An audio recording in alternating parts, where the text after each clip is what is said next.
We are joined with Ahmad Sharif Al Ameri, a political analyst from UAE. Thank you so much, Mr. Sharif, for speaking with Times Now. To begin with, if we talk about India and UAE relationship, how do you see the relationship between the two countries, and where do you see the relationship heading in next decade? So thank you for having me here first. I really appreciate the invite. In regards to the relationship between India and UAE, it's been very a powerful alliance ever since before the United Arab Emirates became a union.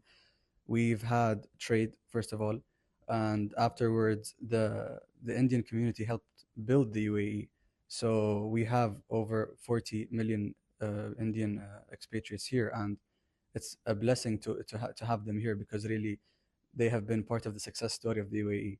And how I see it going further, it's very strong. So the sky is the limit. And I feel like the UAE and India may make sure that this statement is true. The sky is the limit for our alliance.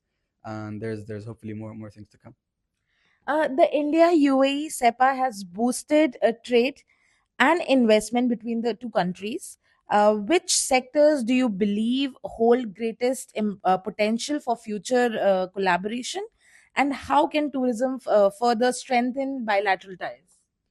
First of all, the CEPA agreement is very crucial because it will boost and hopefully boost even tourism even more. So we all know that. I mean, you guys can see it as well. If you go when you travel back to India, a lot of locals are on the plane as well. And when the locals come back to the UAE, a lot of Indians are also on the plane, and most of them are either visiting their families or there for tourism.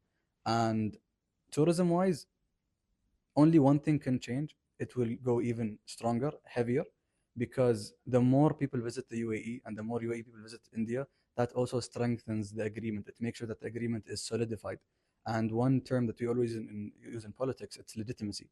That also gives the CEPA agreement some legitimacy and shows how successful it is. And it wasn't just ink on paper, it was actually actions on ground. Now, if we talk about the geopolitical situation, it is evolving rapidly, especially the West Asia. If we talk about, what do you believe are the biggest regional challenges, and what role countries like UAE, for example, in maintaining stability can play? Definitely. Our region is a very unstable region. As much as I would love to be biased and say our region is the best region, it's very unstable. As we know, we are either in war or in disagreement. We are barely in agreement.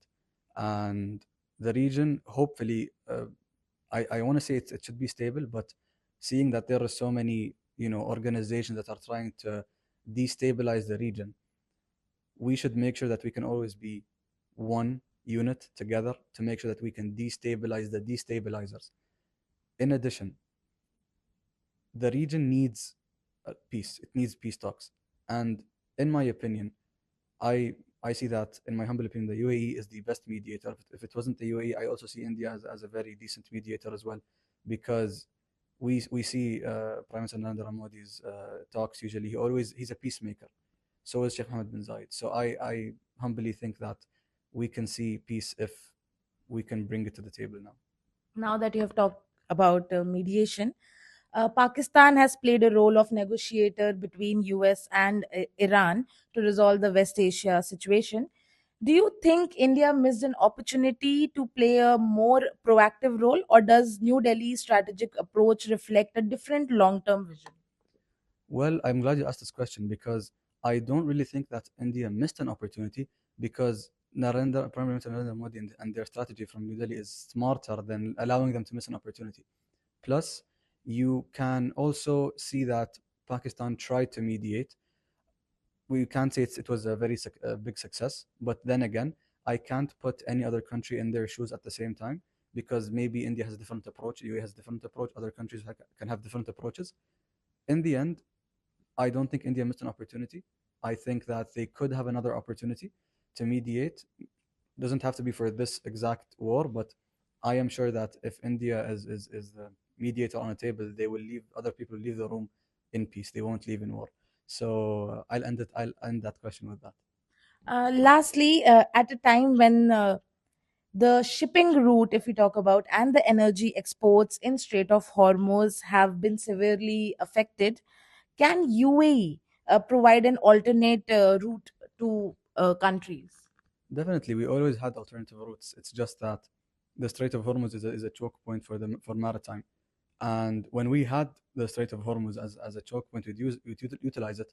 The IRGC took it hostage, and that's why everything was going on. That's why we had a very big conflict of interests in the Strait of Hormuz.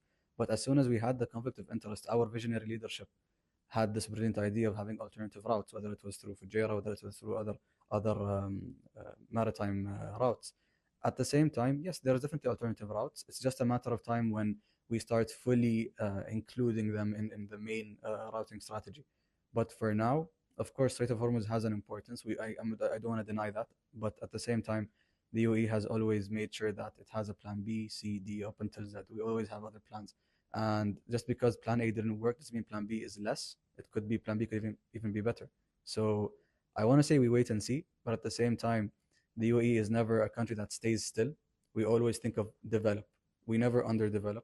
And sadly, we see other countries also are going through that underdevelopment and re-underdevelopment.